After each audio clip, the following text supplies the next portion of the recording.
இந்த 73வது சட்ட திருத்தம் வந்து பாராளுமன்றத்தில் வந்து தாக்கல் செய்யும் போது கடுமையா எதிர்த்தவங்க இந்த ரெண்டு கட்சிகள், மூணு கட்சி, நம்ம வைகோவும் சேர்த்து.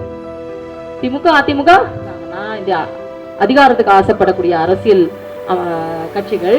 அது என்னமோ வந்து ஸ்ட்ரீட் லைட் போடுறது, ரோடு போடுறது மட்டும்தான் பஞ்சாயத்து பண்ணணும், குப்பை வர்றது மட்டும்தான் மாநகராட்சி பண்ணணும், ஒரு லேண்டை வந்து ஒரு ப்ராஜெக்டுக்கு கொடுக்கறது மாநில அரசு பண்ணிக்கும் அப்படின்றது மாதிரி அவங்க நினைச்சிட்டு இருக்காங்க. ஆனால் அது உண்மை இல்லை. நீ டீசென்ட்ரலைஸ்டுன்னு சொல்லிட்டு உட்காந்துட்டு வேடிக்கை பார்த்துட்டு இருக்காத. மத்திய அரசு பணம் தருமா, சிஎஃப்சி கிராண்ட் வருமா, எஸ்எஸ்சி கிராண்ட் வருமா அப்படின்லாம் உட்காந்துருக்காத.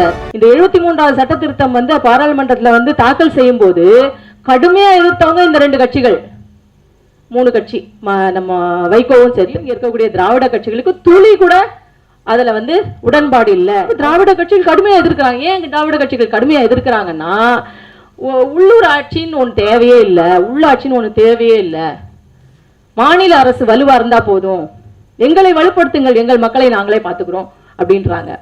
ஆனா பல அறிக்கைகளை, பல நிபுணர் அறிக்கைகளை எல்லாத்தையும் எடுத்து வாசிச்சிங்கன்னா, இந்த மூன்றடுக்கு முறை தான் பெஸ்ட் ஃபெடரல் ஸ்ட்ரக்சர் அப்படிங்கிறது வந்து இன்டர்நேஷனல் ரிசர்ச் வரைக்கும் வந்து ப்ரூவ் ஆனது.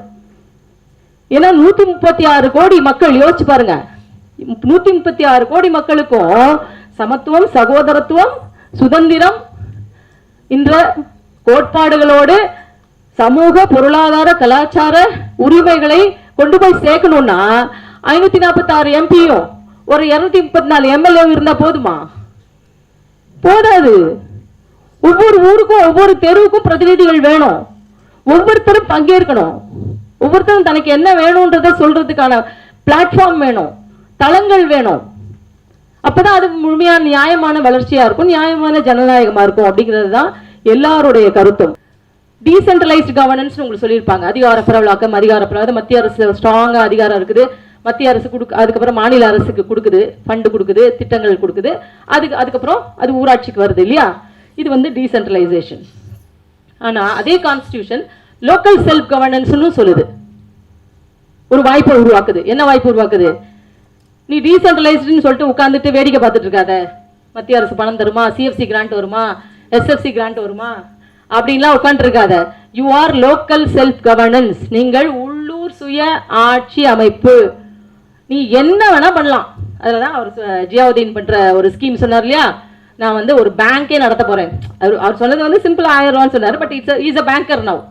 அவர் பேங்க் இன்ட்ரெஸ்ட் இருக்கு அவருக்கு. அதே மாதிரி ரேகாவுக்கு ஒரு இன்ட்ரெஸ்ட் இருக்கும், ராஜாவுக்கு ஒரு இன்ட்ரெஸ்ட் இருக்கும். என்னெல்லாம் நமக்கு ஐடியா இருக்கும், நம்ம இதை வந்து பஞ்சாயத்துல கொண்டு வரலாம். எந்த தலைவர் செய்யக்கூடாதுன்ற எந்த ஒரு என்ன சொல்றது தடையும் இல்லை. லோக்கல் செல்ஃப் கவர்னன்ஸா மக்களை சுய ஒரு நல்ல ஒரு கோச்சிங் சென்டர் நடத்தலாம். பஞ்சாயத்து தலைவர் நிறைய பசங்களை ஐஏஎஸ் எழுத வைக்கலாம், ஐபிஎஸ் எழுத வைக்கலாம், காம்படிட்டிவ் எக்ஸாம்ஸ் எழுத வைக்கலாம். என்ன ஒரு புது ஸ்கீம் இன்ட்ரடியூஸ் பண்ணலாம். லேண்டை நிறைய பேர் என்க்ரோச் பண்ணியிருப்பாங்க. அந்த லேண்டை வந்து ரிட்ரீவ் பண்ணி மக்களுக்கு கொடுக்க வைக்கலாம். என்னவும் பண்ணலாம். சமூக பொருளாதார முன்னேற்றத்திற்கான ஆர்டிகிள் 243G அதுதான் நீங்க அரசியல் சட்டத்தில் நீங்க கவனிக்க வேண்டிய ஒரு ப்ரொவிஷன். சமூக பொருளாதார மேம்பாட்டிற்கான அனைத்து திட்டமிடலும் கிராம அளவில் கிராம பஞ்சாயத்து தான் பண்ணணும், நகர அளவில் நகர்மன்றம் தான் பண்ணணும்.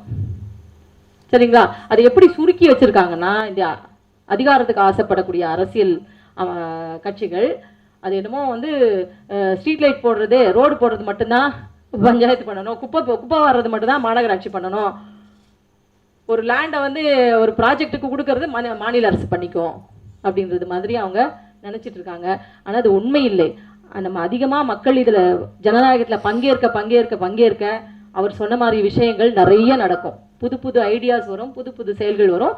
லோக்கல் செல்ஃப் கவர்னன்ஸ் உண்மையிலேயே செயல்பாட்டுக்கு வரும். கூடிய சீக்கிரத்தில் இந்த மாதிரியான முயற்சிகள் நிறைய தொடர்ந்து நடக்கும்போது, அப்போ இந்த கவர்னன்ஸ் பற்றின புரிதலை உருவாக்க வேண்டியது கல்வி நிறுவனங்களுடைய அடிப்படை ஒரு பணியாக இருக்கணும். அதை தொடர்ந்து ஏற்று செய்யக்கூடிய தன்னாட்சி அமைப்பிற்கும் MSSWக்கும் வாழ்த்துக்கள். நன்றி.